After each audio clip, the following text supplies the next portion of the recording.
Vous suivez Vox Hebdo sur Vox TV. Nous sommes de retour sur ce plateau pour parler de la révocation de Kinoumbé Kiambungu au poste de deuxième secrétaire du bureau de l'Assemblée nationale. Mais suivez cet élément. Le député de Mayoko, Alain Pascal Leyinda, devient le nouveau deuxième secrétaire de l'Assemblée nationale, élu avec 142 voix sur 150 députés à la troisième session extraordinaire de la 15e législature. Il remplace Joseph Kinoumbé Kiambungu, qui a été révoqué de ses fonctions à cause de son comportement déviant reproché par le groupe parlementaire de la majorité présidentielle. Le groupe parlementaire de la majorité présidentielle à l'Assemblée nationale, composé de 132 députés, a eu l'honneur de vous adresser une demande motivée par la nécessité de remplacer l'honorable Kinoumbé Kiambungu Joseph. Le deuxième secrétaire du bureau de l'Assemblée nationale s'est permis, sans aucun signalement ni justificatif, de s'absenter de son propre gré de la cérémonie de clôture de la dernière session ordinaire budgétaire de l'Assemblée nationale, provoquant ainsi un retard préjudiciable à la tenue de la dite cérémonie.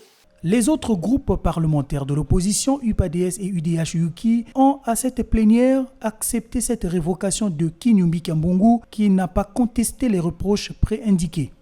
À vous, chers collègues, c'est de vous dire merci. Après tout ce temps que j'ai passé au bureau de l'Assemblée nationale, je ne veux pas revenir sur le reproche qui m'est fait, semble-t-il, que j'ai boycotté. Je voulais vous demander des excuses de n'avoir pas pu présenter, comme je le faisais d'habitude, la synthèse. Le président de la Chambre basse du Parlement, Isidore Mvouba, qui a salué l'expression de la démocratie et le sens de responsabilité des élus du peuple, n'a pas manqué de féliciter le nouveau porte-parole de cette institution parlementaire. C'est sous le signe de la prise de responsabilité. Il faudrait que les Congolais comprennent qu'est-ce qui se fait à l'Assemblée nationale. Je vais vous rappeler que l'honorable deuxième secrétaire a pratiquement 3 grandes missions. La première, il est chargé de la communication, il est chargé de la presse, il est chargé de l'information. 13 ans d'expérience à l'Assemblée nationale, Alain Pascal Leyinda a déjà assumé les fonctions de président de la commission chargée de la santé et affaires sociales sous la 14e législature. Alors nous avons vu Kinoumbé Kiambungu finalement a été remplacé par Alain Leyinda de son poste de deuxième secrétaire de l'Assemblée, du bureau de l'Assemblée nationale. Alors, messieurs, on commence par Prince. Que pensez-vous de cette situation Kinoumbé Kiambungu? Bon, permettez que je vous dise ce qui sort de mon cœur. En voyant le député Joseph Kinoumbé Kiambungu être destitué ou remplacé au perchoir de l'Assemblée nationale, je dis premièrement, il est en train de payer son instabilité politique. Et deuxièmement, son courage politique. Pour ne pas dire troisièmement, l'agenda politique de 2026. On commence par l'instabilité politique. Je parle de l'instabilité politique. Pourquoi? Parce que si vous regardez bien, dans le cheminement de M. Joseph Kinoumbé Kiambungu, c'est monsieur qui est instable politiquement. Pourquoi je le dis?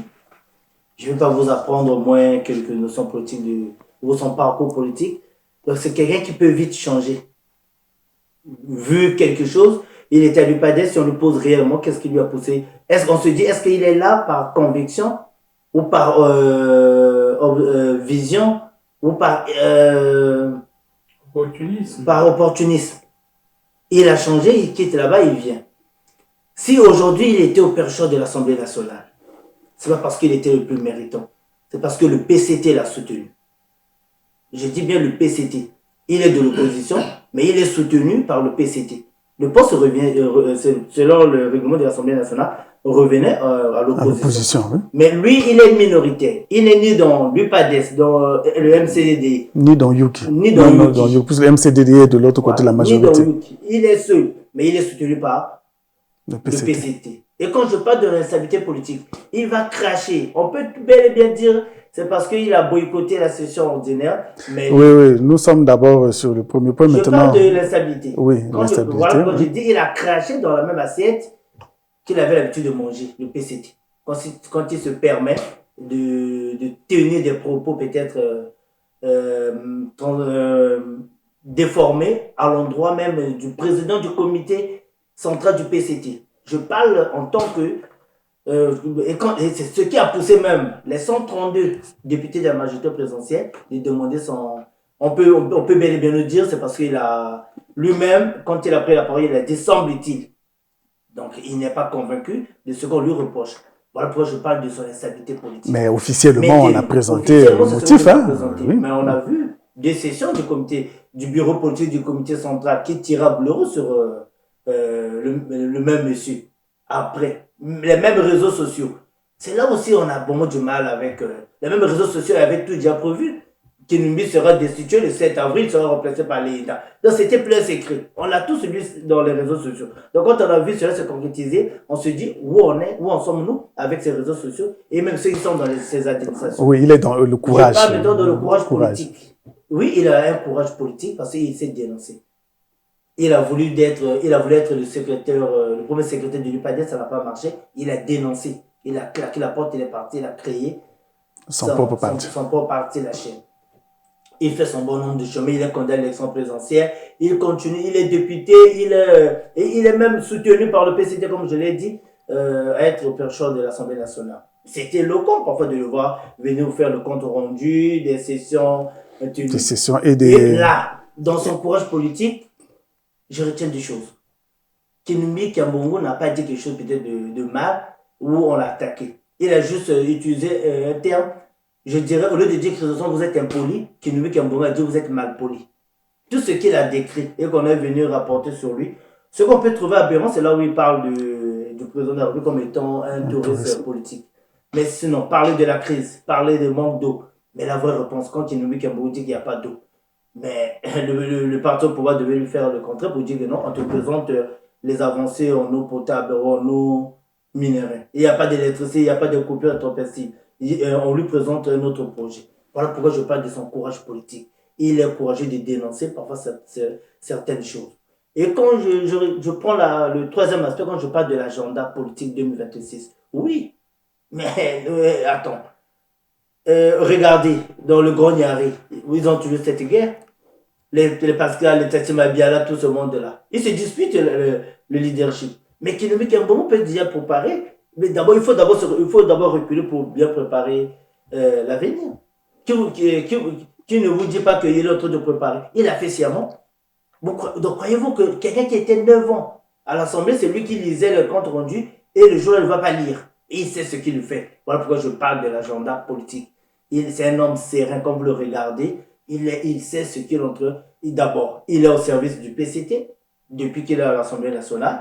Et qui ne dit pas peut-être que Kinumbi Kiambongo, entre guillemets, est en train de préparer 2026 pour être aujourd'hui sur la scène politique. Quels sont ces opposants qu'on peut toutefois dire que X, Y est en train de préparer 2026? Kinumbi Kiambongo, c'est un courageux, prépare son 2026. Peut-être candidat à l'élection présidentielle. Peut-être il pourrait gagner ou pas gagner, mais ce qui est sûr, faire le bloc dans le Grand Niari parce qu'il y a d'autres candidats qui se proclament là-dessus. D'accord. Albert, la situation de Kinumbi Kiambongo, que pensez-vous de cette situation? Oui, elle est singulière. C'est une situation que seul un pays comme le Congo pourrait connaître. Parce que je me dis, il n'était pas de la majorité présidentielle, mais il n'était pas non plus de l'opposition. Donc la chaîne est un parti qui s'est positionné toujours dans l'entre-deux, donc dans le nini. C'était un opposant farouche à Pascal Tatima Biala. Nous l'avons vu comment il a traité, comment il a descendu à boulet rouge. Mais moi, j'ai toujours signalé, je n'étais pas au Congo quand je l'ai vu, quand cette image-là m'a frappé. J'ai vu M. Kinumbi Kiambongo être parmi les opposants à l'élection présidentielle être le seul à monter la marche du perron, aller saluer le président Denis Sassou Nguesso et dire, franchement, en face, vous avez triché, mais vous avez gagné, vous êtes mon président, félicitations. Je veux dire, ça manque. Cette élégance-là, à la classe politique congolaise, elle manque souvent, de savoir apaiser aussi les tensions qui naissent pendant les périodes électorales, de savoir dire, bon, mais voilà, si nous étions 7, nous ne pouvons pas être 7 présidents de la République, nous ne pouvons pas être 7 présidents de parti. Bon, voilà, celui qui a gagné, eh ben, il faut lui souhaiter bonne chance et œuvrer pour le bien du pays. Donc ça, c'est aussi quelque chose. C'est cette élégance-là. L'élégance chez lui, d'ailleurs, n'était pas que verbale, que feinte. Elle était vraiment là. Mais il y a des moments où, effectivement, on n'a pas bien compris pourquoi allumer des incendies qu'on ne sait pas éteindre après. Je veux dire, pourquoi donc, aller en guerre contre les Mounari, aller contre les Tsati Madiara, finalement, avec qui ils avaient fait bloc au départ. Si ça n'est pas pour se rabibocher par la suite, se réconcilier et puis former une alliance forte, rendre l'UPADS plus puissante, plus marquante, et finalement face au tout-puissant PCT. Ça, je n'ai pas compris. Mais bon, voilà. Donc, c'est une situation qui est advenue. Et tel que nous avons vu les images de M. Joseph Kingsley Kyambungu à la fin de ce qui aurait pu être sa déconfiture, son échec, moi je l'ai trouvé, comme a dit Prince Honneur, serein. Et il a parlé, c'est comme si, d'ailleurs je crois que quelques-uns dans les réseaux sociaux l'ont écrit, c'est comme s'il était beaucoup plus heureux d'être parti, d'être départi, on dirait, de ce poste. Que dans la machine. Mais enfin voilà, c'est un personnage avec lequel il faut compter. Je suis sûr qu'il n'a pas encore écrit sa dernière page dans l'actualité politique et que 2026 avançant, nous le trouverons bientôt sur les allées du pouvoir. Je ne suis pas plus informé que ça. Je veux dire, c'est une hypothèse, simplement sur les allées du pouvoir, avec là aussi sa capacité à savoir dire non à qui. Oui, revenons un peu sur le motif de sa révocation. Est-ce que ce motif peut être considéré comme fondé? Est-ce que c'est le véritable motif? Comme futile. Il existe des règlements intérieurs dans toutes les institutions et l'Assemblée nationale devrait savoir frapper un député, fut-il deuxième secrétaire, qui s'est absenté, qui n'a pas pris part sans raison à telle ou telle autre séance. On voit que cette raison-là, c'est celle-là qui a fabriqué tout le reste. Mais autrement, je dis s'absenter, et même, à la limite, taxer le président de la République de touriste, oui, c'est ça.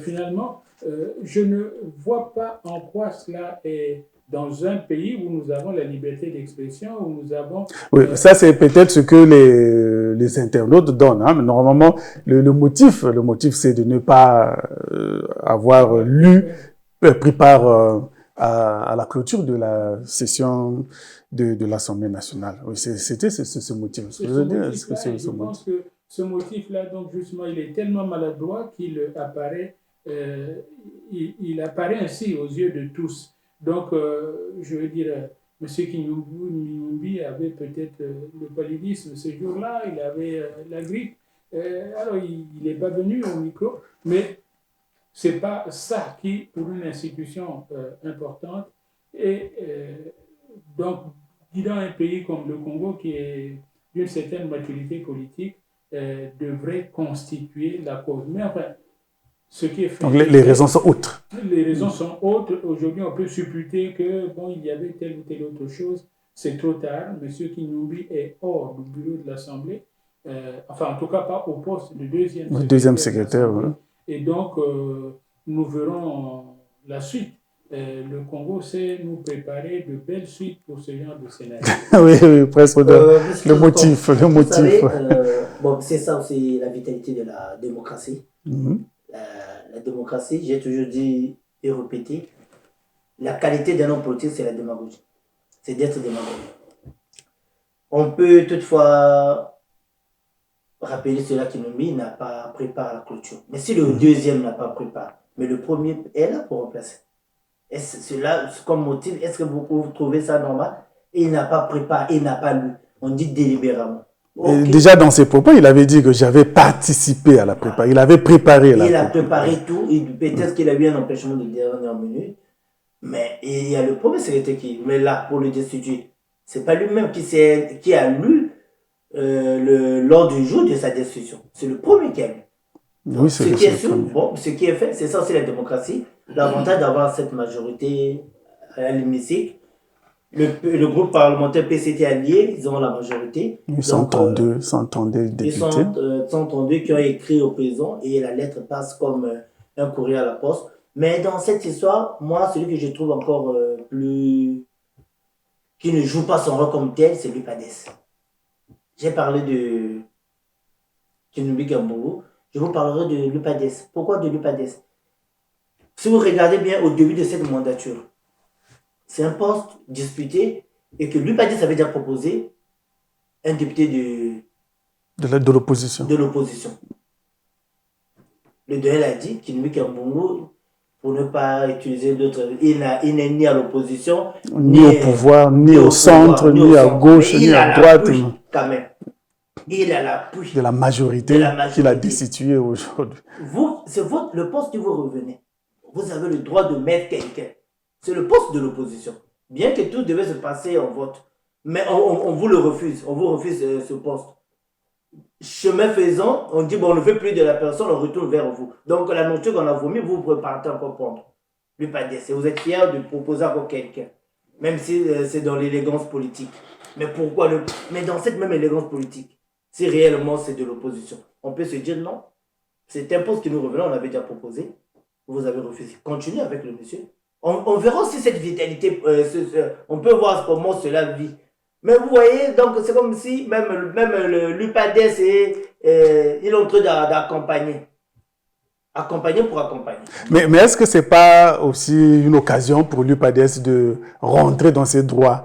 Finalement, puisque le poste lui est réservé. Non, il faut avoir toutefois, on le dit, on peut tout perdre sauf la dignité.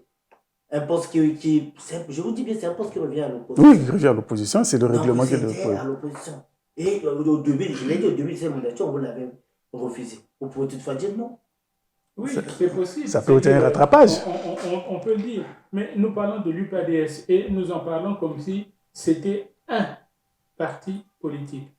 Aujourd'hui, l'UPADES est scindé en, je dis presque trois instances qui se chamaillent, je pense même qu'il y a un procès pendant entre les courants, les autres courants. Je ne sais pas comment ils s'appellent.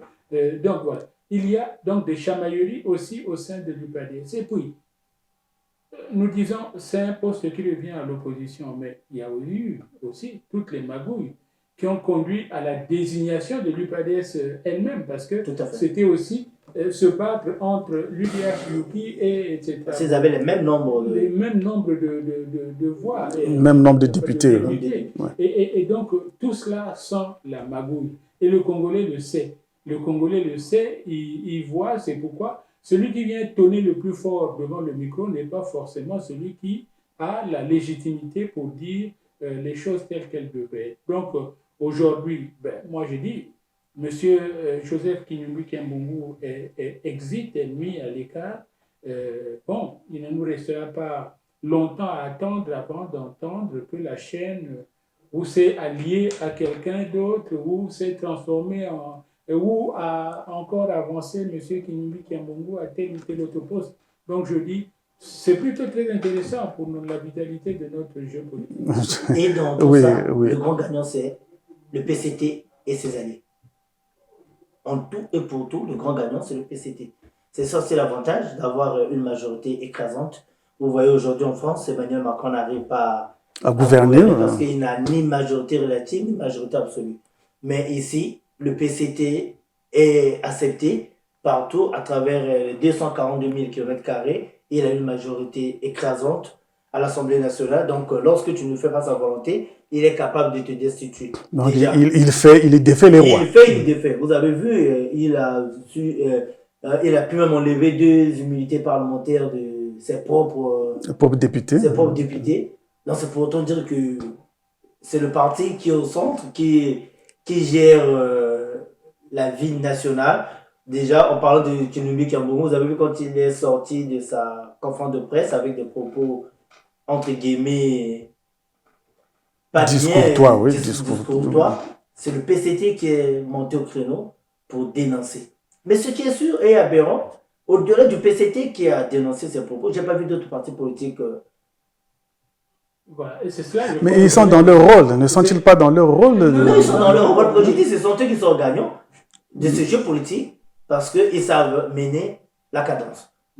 Je ne sais pas si vraiment ils sortent gagnants de ce jeu parce qu'il y a un phénomène. Ils sont les maîtres de l'horloge. Dans un an, nous entrons dans une période. Déjà, dès maintenant, nous sommes entrés dans une période préélectorale, d'agitation, etc. Or, le PCT, justement, avec sa majorité absolue, le PCT a placé des cadres partout où on devait décider.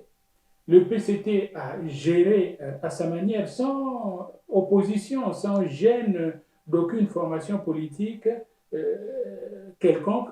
Donc, ça veut dire qu'il est comptable de leur bilan que nous devions tirer en 2006. Alors, 2026. 2026. De quelle manière est-ce qu'il peut se décharger sur eux?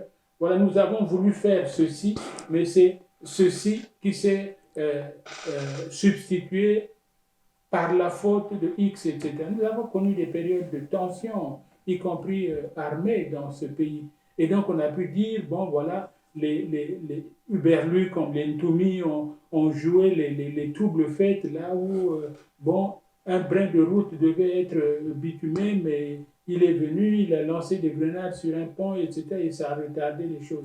Cette fois-ci, nous n'avons plus ça.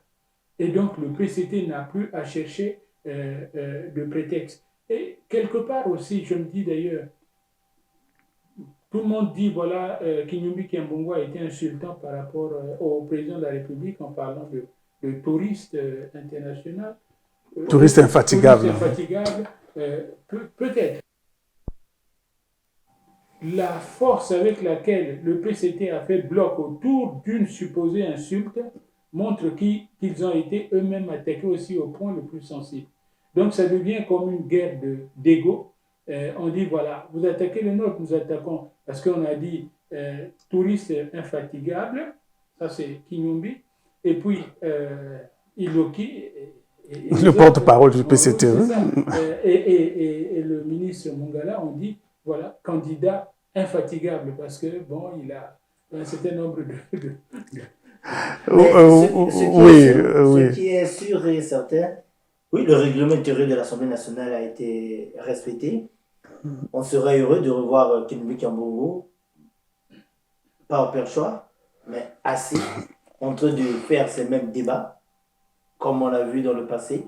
À côté de lui, on aura l'honorable Jean-Claude Ibovi.